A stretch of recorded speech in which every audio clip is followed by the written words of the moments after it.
الله أكبر الله أكبر الله أكبر الله أكبر. الحمد لله وكفى والصلاة والسلام على سيد الرسل وخاتم الأنبياء أما بعد فأعوذ بالله من الشيطان الرجيم بسم الله الرحمن الرحيم ولقد أرسلنا إلى ثمود أخاهم صالحا أن اعبدوا الله فإذا هم فريقان يختصمون صدق اللہ مولانا العظیم. معزز سامعین و ناظرین، حضرت سلیمان علیہ السلام کے واقعے کے بعد اب یہاں سے اختصار کے ساتھ حضرت صالح اور حضرت لوط علیہ السلام کا قصہ اللہ تبارک و تعالیٰ نے بیان فرمایا ہے.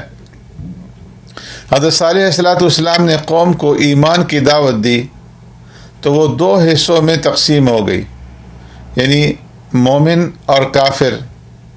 کافروں میں 9 لیڈر قسم کے سردار تھے جنہوں نے آپس میں قسمیں کھا کر کے یہ طے کیا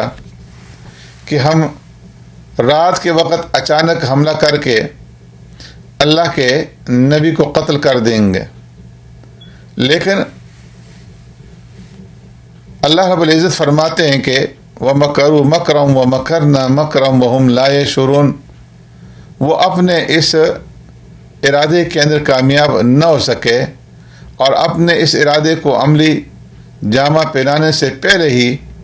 وہ اللہ رب العزت کی عذاب کی لپیٹ میں آ گئے اور ان کا نام لینے والا بھی کوئی باقی نہ رہا. پھر اس کے بعد حضرت لوط علیہ السلام کی قوم کے واقعے کا اللہ تبارک و تعالیٰ نے ذکر فرمایا ہے کہ حضرت لوط علیہ السلام کی قوم کی آنکھوں کے سامنے ایسا اندھیرا چھا گیا تھا اور ان کے دل ایسے تاریک ہو گئے تھے کہ وہ دنیا کی بدترین بدکاری کو اچھا سمجھنے لگے اور ان کی نظر میں ہر وہ شخص مجرم ٹھہرتا جو اس برائی سے انہیں روکتا، منع کرتا اور جو سر سے پاؤں تک اس گناہ کی نجاست میں غرق ہوتا اسے وہ سمجھدار خیال کرتے. فرمایا بالکل وہی صورت تھی جو آج کل ہمیں درپیش ہے کہ نیکی کے راستے پر چلنے والوں کو لوگ دقیانوسی خیالات کا سمجھتے ہیں اور اس کے علاوہ طرح طرح کے القابات سے ان کو نوازا جاتا ہے، جبکہ برائی کا ساتھ دینے والوں کو لوگ ترقی پسند اور روشن خیال سمجھتے ہیں. پر میں جب معاملہ ان کا یہاں تک پہنچ گیا تو اللہ تبارک و تعالیٰ کی طرف سے ان کے اوپر عذاب آیا اور ان کی بستیوں کو اٹھا کر کے زمین کے اوپر پٹخ دیا گیا اور وَأَمْطَرْنَا عَلَيْهِمْ مَطَرًا، اوپر سے پتھروں کی بارش بھی اللہ تبارک و تعالیٰ نے ان کے اوپر شروع فرما دی اور یوں وہ دنیا بھر کے لوگوں کے لیے عبرت کا نشان بن گئے. پھر 20ویں سپارے کے شروع میں امن خلق السماوات والارض وانزل لكم من السماء ماء، یہاں سے اللہ تبارک و تعالیٰ نے اپنی قدرت اور وحدانیت کے 5 دلائل اور براہین ذکر فرمائے ہیں. پہلی دلیل فرمایا کہ کیا وہ اللہ جس نے آسمانوں کو اور زمین کو پیدا کیا ہے اور آسمان سے بارش برسا کر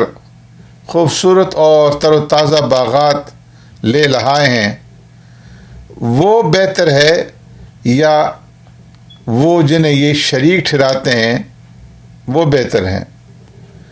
دوسری دلیل اللہ تبارک و تعالیٰ نے یہ بیان فرمائی امن جعل الارض قرارا وجعل خلالها انہارا وجعل لها رواسي وجعل بين البحرين حاجزا، کہ وہ محسن حقیقی کہ جس نے انسان کے لیے زمین کو باعث قرار بنایا، اس کے سینے میں نہریں جاری کی، اس کی پشت کے اوپر بہاری پہاڑ رکھ دیے، میٹھے اور کھارے پانی کو خلط مت ہونے سے بچانے کے لیے ان کے درمیان میں رکاوٹیں کھڑی کر دیں۔ کیا اس محسن اور قادر ذات کو بتوں کی مثل ٹھہرانا یہ کسی بھی صورت کے اندر قرین انصاف ہے؟ اور پھر تیسری دلیل اللہ رب العزت نے بیان فرمائی،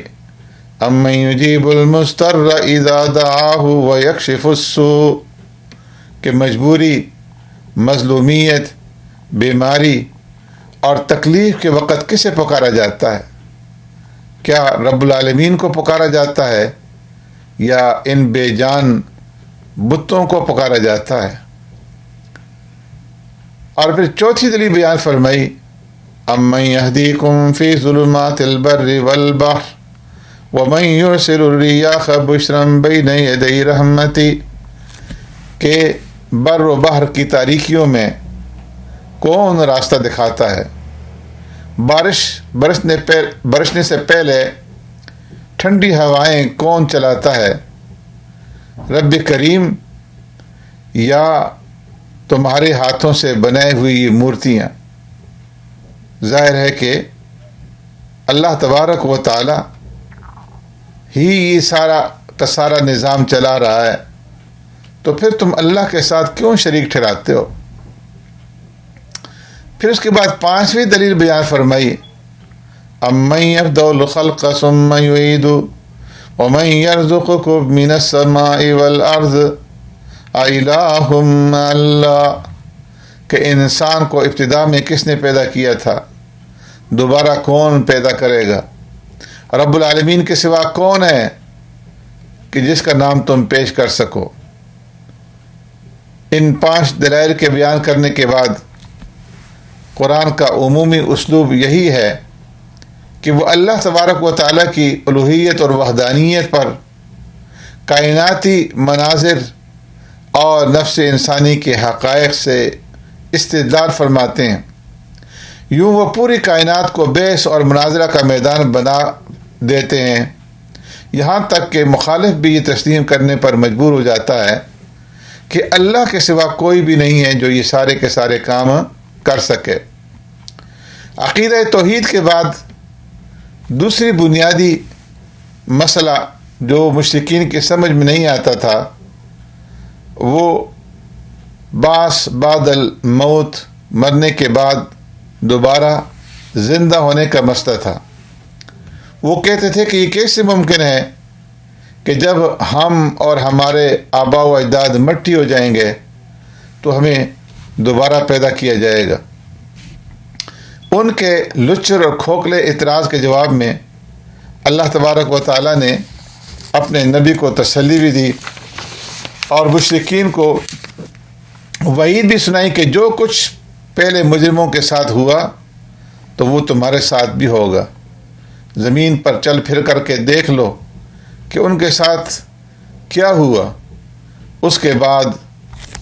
قیامت کے مناظر کا اللہ تبارک و تعالیٰ نے ذکر فرمایا ہے اور بتایا کہ یہ جہاں بس اس وقت تک باقی ہے جب تک کہ سور نہیں پھونکا جاتا، اور حضرت اسرافیل علیہ السلام جب سور پھونکیں گے پہلی بار تو ارض و سما کی ساری مخلوق پر خوف اور ہیبت طاری ہو جائے گی، اور جب دوسری مرتبہ سور پھونکیں گے تو کائنات کی ہر چیز کو موت آ جائے گی، جب تیسری بار سور پھونکیں گے تو سب قبروں سے زندہ ہو کر کے اٹھ کھڑے ہوں گے۔ جیسے اس سورت کی ابتدا میں اللہ تبارک و تعالیٰ نے عظمت قرآن کے بیان سے آغاز فرمایا تھا، ایسے ہی اللہ تبارک و تعالیٰ نے سورت کا اختتام بھی اس بات سے فرمایا کہ اس قرآن کریم کی تعلیمات کو تم مضبوطی کے ساتھ تھام رکھو اور اللہ رب العزت کی حمد و ثنا بیان کرو۔ سبحانک اللہم و بحمدک نشہد ان لا الہ الا انت نستغفرک و نتوب الیک۔